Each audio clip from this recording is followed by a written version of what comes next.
let me quickly go to the component ones before going on to frameworks. So business strategy is this. Okay, clearly, what are your winning aspirations? What are your business goals? Where do you want to play?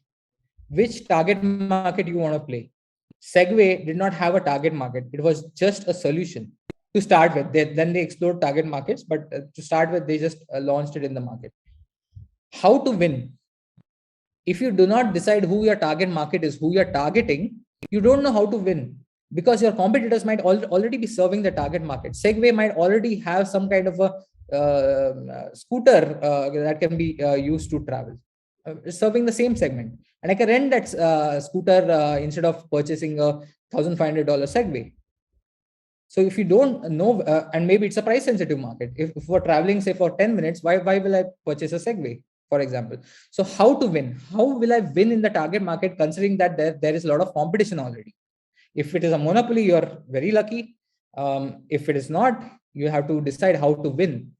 Vehicles, how to get there, basically. I know where I'm going to play. I know how I want to win, but how will I get there? For example, some company has already created the product and the technology. Can I buy? Do I have the capital to buy it instead of wasting time or spending time providing that capability to the target market? And can I win using that? Staging. Now the staging is what is the actions here. So again, I'm trying to mention that strategy in general is your goals, decisions, and actions. Again, going back to the first slide. So your goals are here at the top. Your decisions are where to play, how to win, how will you get there. And finally, it is staging, which is what is the sequence of moves? What are the stages you will be doing that in? And there's also economic logic. You have to understand whether whatever you're doing is going to give returns or not. And what do you have? The last one is capabilities and management systems. Do you have those capabilities and systems required to actually execute your business strategy, and so on? So these are the frameworks that I have highlighted, which are used to sort of build this business strategy, but our focus is not that. Let's move on to the fourth column, which is examples.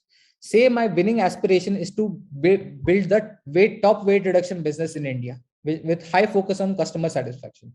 So I just don't want to be in a weight reduction app. I want to build a complete business. So app is just a product. Weight reduction business is something at a higher level.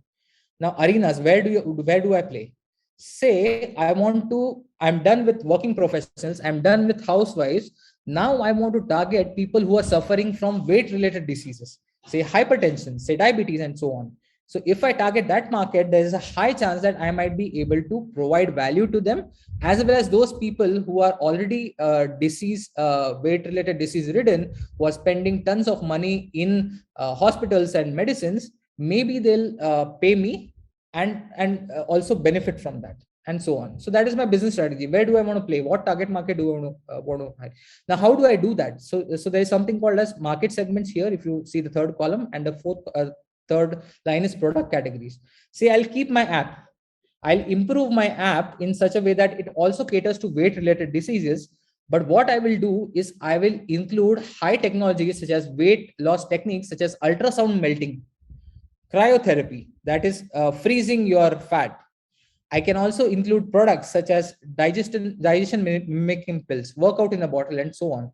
So these are some of the product categories that I can look at going forward.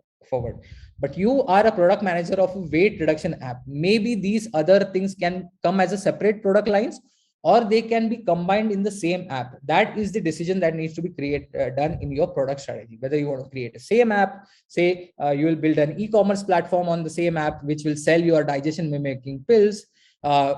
You'll also provide service on the same app saying that, hey, your cryotherapy appointment is at this date, please go and visit the clinic, and so on.